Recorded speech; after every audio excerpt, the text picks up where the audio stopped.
All right, we're going to do this video today of the CFK and IPAK survival knives. They're custom handmade knives.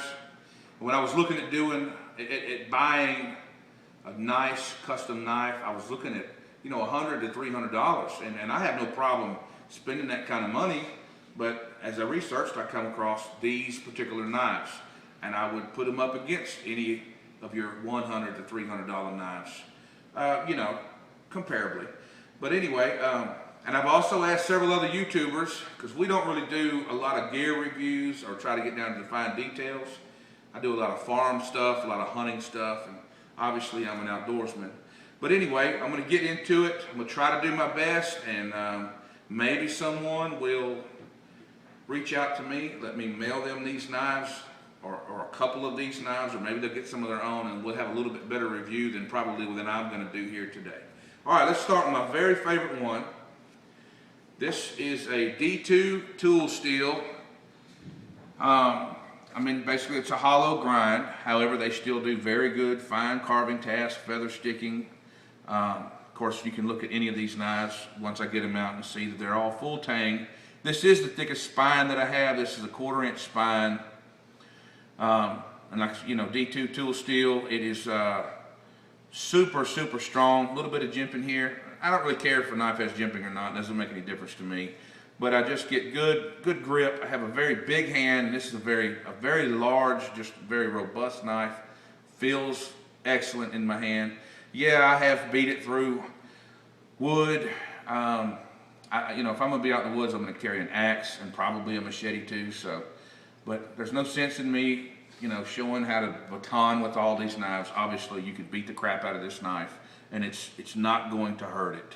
So, my Carter scales, nice pins. Just a great knife. It's absolutely my favorite knife. They all come with a leather sheath. They fit nice. They look nice, and for the money, I think they're hard to be beaten. I'll get to the money here shortly. This was my second favorite knife. However, I do like this type of carry most of the time. This was my second favorite knife until I found this one. But anyway, this one is a Damascus steel. And it has my Carter handles, just nickel bolsters, or nickel pins, not bolsters rather. This one has a bolster. This blade is a 3/16 spine, and then all they did was just grind it down or just take a little bit away, but the blade itself is still, what am I trying to say? It's still 1/8 of an inch or 3/16 of an inch thick. They just ground it down right here at a little bit at the top. Great knife. I've beat on this knife as well. Still holds a razor edge. Just a great knife. That simple. Now, let's get into my second favorite knife. Not because it's just fancy. Now, it is a very good looking knife in my opinion. It has this nice file work. This is a black and kind of a bluish gray. Outside, this is going to look more of a blue than it is a gray. I think that's pretty cool. It has some really nice looking pins, lanyard hole. This knife is my favorite, or second favorite, based on the shape. That feels really good in my hand. And like I said, just with that other knife, I don't care if it has jimping or not. I have a pretty good grip. I can hold on to a knife. This one being Damascus, I have beat the crap out of this knife. I haven't seen any chipping or, anything wrong with it whatsoever. Very high quality knife. Now, let's get to the price point. I'm probably not going to get every one of these knives out. Well, might as well. Let's go through this one. This one's going to be camel bone. Bought this as a gift for my friend. A lot of these knives I've already given away as a gift. This one has the finger choil there. I don't really care if someone has a finger choil or not, but it's nice. You can really choke up and do something with that knife if you wanted to. But this handle was not quite big enough, to fit right in my hand. So this is now a gift. The reason why they're a gift is I'm not spending $300 per knife. So let's get into this knife right here. Okay. Some of these knives, like this one and this one, I got them on auction on eBay for $60 to $80, okay? So this knife here is a scratch and dent or a blemish. Had this small surface crack in the leather sheath right here. And then it had supposedly had something wrong with the handle.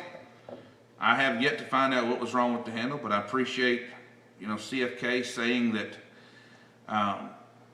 something was wrong with the handle. I've beat on this knife, I've carved with this knife, I've cut with this knife. Came out of the box, I just shaved a spot there. But let's look right here. After lots of use, I don't know, it looks like a bald spot to me. So, still holds a razor sharp edge. This one is also Damascus steel. This one is a 3/16 spine, has the file work. Beautiful micarta handle with probably cherry wood and then a nickel-like bolster here with a slight finger choil. All right, once again, these knives can obviously be batoned. I'm not going to demonstrate beating them through a log. I have batoned with this one and this one and this one for sure. Anyway, the only other issue, when I bought my first Damascus, it had a full spine. This one here has a nice sharp spine on the back.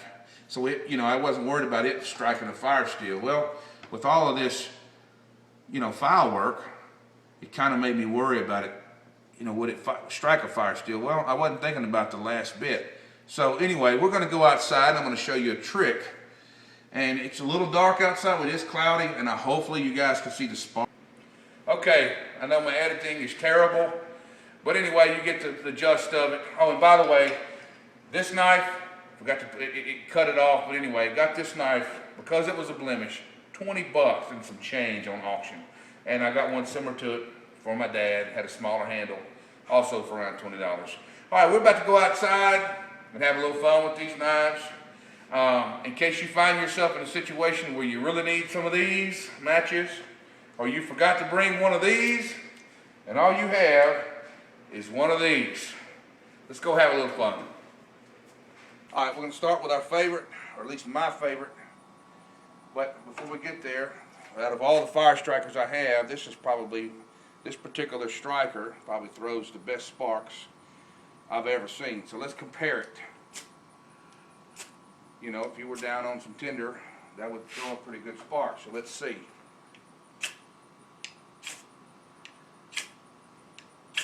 That's as good, if not better. All right, which comes to a question I had before I bought my first Damascus knife. Let's go to this one here, which is my second favorite knife. You got all these indentions. They don't really carry good edge. Well, I just put my thumb right here. Well,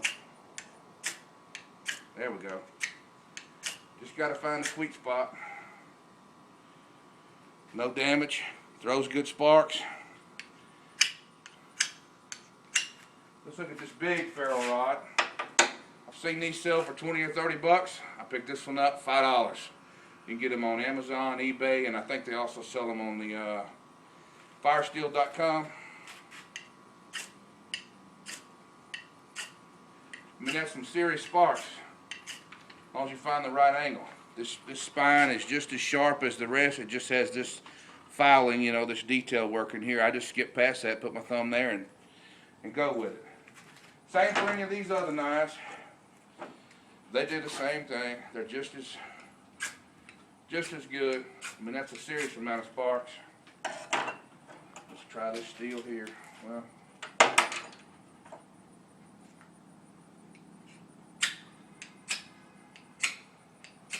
I believe it. All right, just for fun, Damascus. There we go. On a hot, humid day in Louisiana. Great quality knives. No doubt about it.